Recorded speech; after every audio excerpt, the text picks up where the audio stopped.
ओम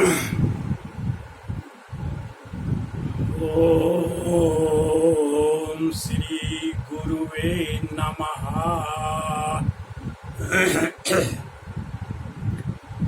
जो ब्रह्माणं विदधाति पूर्वं जो वै वेदांस्य परिणोति तस्मै तमः देवमात्मबुद्धि प्रकाशं मुमुक्षुर्वै शरणं अहं प्रपद्ये।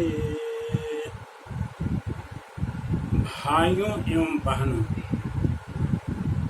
मेरे तरफ से आप सभी लोगों को राधे राधे।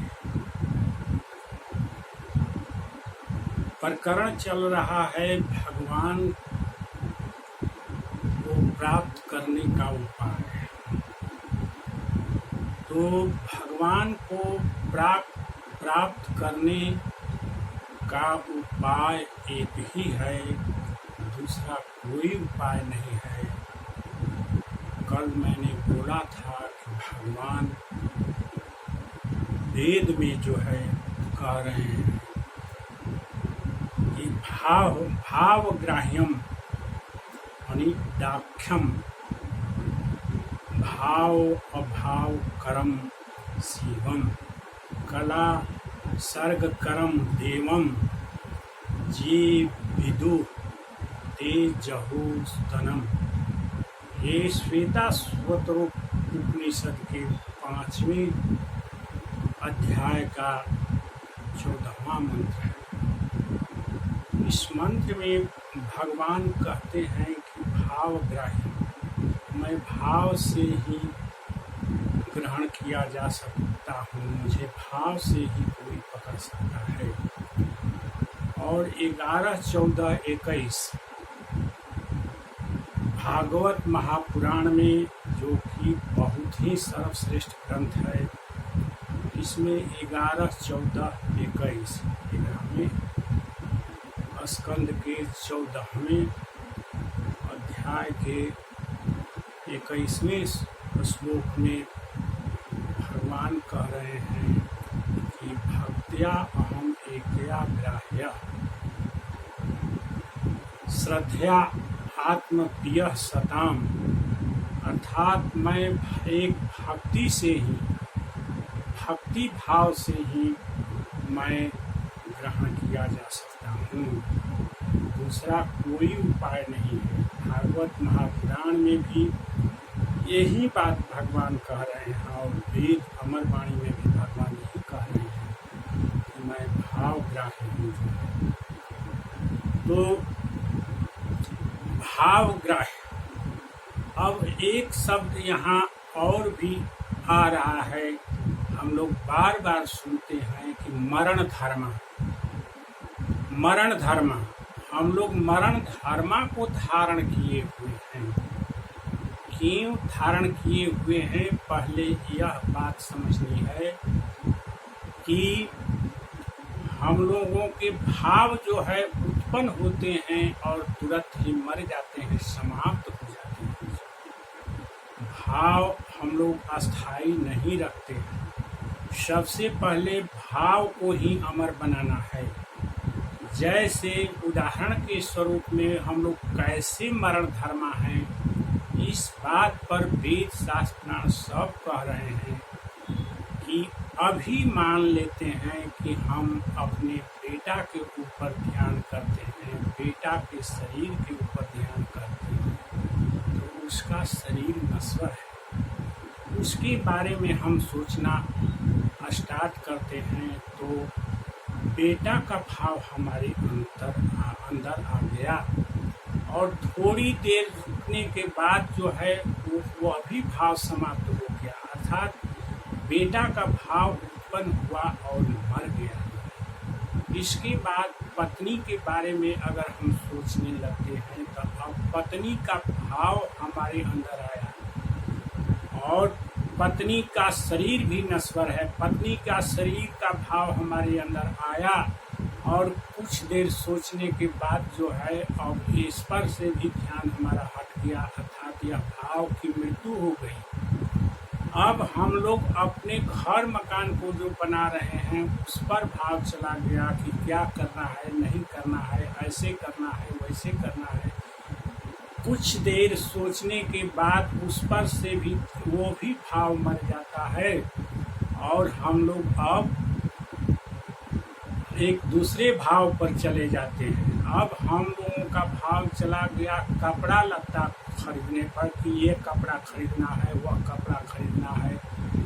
कभी वो भी भाव मर जाता है, तुरंत भाव आता है और भाव मर जाता है। कभी खाने पीने की वस्तुओं पर ध्यान जाता है कि आज ये लाना है, आज वो लाना है, सोचते हैं और फिर वह भी भाव मर जाता है। इसीलिए हम लोगों का भाव जो है आता है, उत्पन्न होता है और मर जाता है। तो इसीलिए इस ऐसे ही भाव में अगर हम लोग अपना शरीर छोड़ते हैं तो हम लोग 84 लाख योनि में जाते हैं और यही भाव, इसी भाव को हम सभी प्राणी धारण किए हुए हैं। इसीलिए हम लोग मरण धर्मा कहलाते हैं, मरण धर्मा कहलाते हैं। इस बात पर बहुत ही ध्यान देने लायक है कि मरण धर्म, मरण का जो भाव प्रति क्षण उत्पन्न, जो भाव हम लोगों का मरणशील है, प्रति क्षण उत्पन्न होता है और कुछ देर के बाद वह भाव मर जाता है। तो सबसे पहले हम लोगों को अपने भाव को अमर करना है, अपने भाव को अमर करना है। तो भाव अमर कैसे होगा? तो अमर चीज पर, जो मरणशील वस्तु नहीं है, उस चीज पर ध्यान जाने के बाद ही हम लोगों का भाव जो है अमर होगा। और संसार की जितनी भी वस्तुएं हैं, सब वस्तुएं अशुद्ध हैं, माया से बनी हुई हैं, कोई भी वस्तु शुद्ध नहीं है। इसीलिए मन को जो है शुद्ध करने के लिए क्या करना है कि मन को भी शुद्ध वस्तु पर लगाना है, शुद्ध वस्तु पर लगाना है। इसके लिए यमराज जो है कह रहे हैं कि मन को शुद्ध करने के लिए कौन ऐसा चीज है जो शुद्ध है, जिस पर ध्यान जाने से, जिस पर सोचने पर मन शुद्ध हो जाएगा, और कौन ऐसा है चीज है जो मरण से बिल्कुल ही रहित है, जिस पर मरण का, मृत्यु का कोई प्रभाव नहीं पड़ता है, वो अमर चीज है। तो यहाँ सोचने लायक बात है कि दो चीजों को जानना है कि शुद्ध कौन वस्तु है और मरण से रहित कौन वस्तु है। तो यहाँ जो है कठोपनिषद में यमराज कह रहे हैं नचिकेता से, एक कठोपनिषद के दूसरे अध्याय के तीसरे बल्ली का जो है ये 17वां मंत्र है। 17वां मंत्र में यमराज कह रहे हैं कि तम विद्यात् शुक्रम अमृतम। तम माने उस भगवान को ही शुद्ध समझना चाहिए और भगवान को ही अमृत समझना चाहिए। शुद्ध भी भगवान ही हैं और अमृत भी भगवान ही हैं। इसलिए वेदों से यह साबित हो गया कि शुद्ध भगवान है और शुद्ध ही अमृत है जो है। तो अमृत पर ध्यान देने से, अमृत का भाव बनाने से ही हम लोग मरण धर्मा से ऊपर उठेंगे और अमृत भाव बनाने से ही हम लोग अमृत होंगे, अर्थात मृत्यु के हद से हम लोग ऊपर उठ जाएंगे। तो अब जो है ध्यान देने की बात है कि ये हम लोगों का भाव अमृत कब होगा, हम लोग मरण धर्मा से कैसे बचेंगे, हम लोग कैसे जो है इससे ऊपर उठेंगे। तो इसके लिए जो है गीता में बहुत सारी श्लोक भरे पड़े हैं। जैसे भगवान कहते हैं कि अर्जुन को कहते हैं कि तस्मात् सर्वेषु कालेषु माम अनुस्मरतु च। हे अर्जुन, सब समय मुझको याद रखो, मुझको याद रखो, तभी ही तुम्हारा भाव अमर होगा, तभी ही तुम जो है शुद्ध हो, तुम्हारा मन संसार में न लिप्त होकर मुझ में लिप्त होगा और तुम शुद्ध हो जाओगे अर्जुन।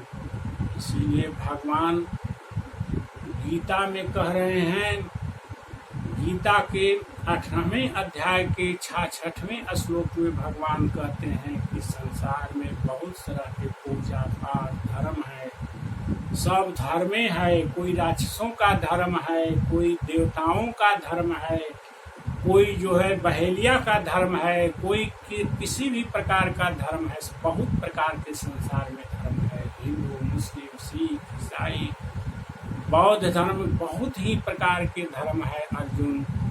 लेकिन हमारा सलाह है तुमको अर्जुन कि जितने भी प्रकार के धर्म हैं, सब धर्मों को छोड़कर अर्जुन मेरी शरण में एक आ जाओ और किसी के भी शरण की आशा मत रखो। जो है पहले अर्जुन जो है धर्म के शरण में थे जो है, और भगवान से ये भी बात पूछते हैं कि हम कैसे जो है पाप से मुक्ति होंगे, इतने इतने योद्धाओं को मारेंगे जो है, तो हमको मुक्ति कैसे मिलेगी। तो भगवान इसी बात को सोचते हैं कि तुम तो पूर्ण रूप से मेरी शरण में नहीं आया है अर्जुन, तुम तो अभी धर्म के भी शरण में है और मेरे भी शरण में है। ऐसे माम एकम शरणम, मेरे केवल शरण में नहीं तुम है। तो अर्जुन को भगवान कहते हैं कि सब धर्म कर्मों को छोड़कर अर्जुन माम एकम शरणम ब्रज, सर्व धर्मान परित्यज्य माम एकम शरणम ब्रज, अहम त्वाम सर्व पापेभ्यो मोक्षयिष्यामि मा शुचा। मैं तुमको सभी पापों से मुक्त कर दूंगा, तुम जितने भी पापों से अशुभ होगा उस अशुभ को मैं शुभ कर दूंगा, और हमारे में तुम्हारे भाव रहेंगे तो तुम्हारे भाव अमृत हो जाएंगे, तुम मृत्यु के अधीन चाहे मरण धर्मा नहीं होगा।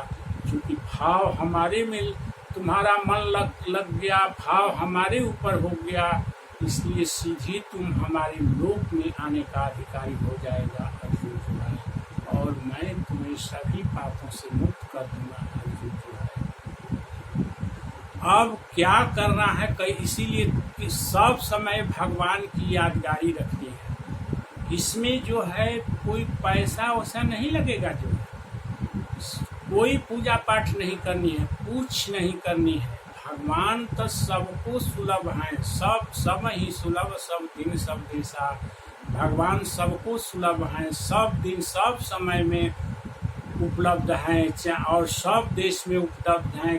चाहे कोई अमेरिका में हो, चाहे इंग्लैंड में, चाहे इंडिया में, चाहे किसी भी देश में कोई हो, किसी भी स्थान पर, पहाड़ पर हो, समुद्र के किनारे हो, रेगिस्तान में है, भगवान सबको समान रूप से उपलब्ध हैं। तुलसीदास जी कहते हैं कि सब ही सुलभ, सब दिन सब दिशा। भगवान सबको सुलभ हैं, सब दिन सुबह हैं, सुलभ हैं, सब स्थान पर सुलभ हैं। इसीलिए बंधुओं, हमेशा ही भगवान के ऊपर ही ध्यान ले जाना चाहिए। ये कैसे ध्यान जाएगा जो है भगवान के ऊपर, हमेशा कैसे ध्यान जाएगा, और हमेशा ध्यान लगा के हम अपने मरणशील भाव को कैसे अमर भाव में तब्दील करेंगे जो है, यह प्रकरण मैं कल बताऊंगा। जो है यह बहुत ही दुर्लभ, भगवान के द्वारा यह प्रवचन जो है बहुत दुर्लभ प्रवचन है, यह सृष्टि का दुर्लभ प्रवचन है। बाकी कितने ही कोई सत्संग सुन ले, बाकी कितने ही कोई पूजा पाठ दान धर्म कर ले, लेकिन ये चीज दुर्लभ जो प्रवचन है भगवान का, यह सुनने के लिए कहीं नहीं मिलेगा। बहुत भाग्यशाली लोगों को ही यह मिलता है। जिस पर भगवान की कृपा होती है उसी को ही यह दुर्लभ प्रवचन सुनने के लिए मिलता है। इसीलिए मेरे भाइयों और बहनों, कल भगवान को कैसे हम सुलभ बनाएंगे, भगवान को कैसे हमेशा हम याद रखेंगे, इस पर मैं कल बातचीत करूँगा आप लोगों से। बस आज इतना ही। ओम शांति ही शांति ही शांति ही।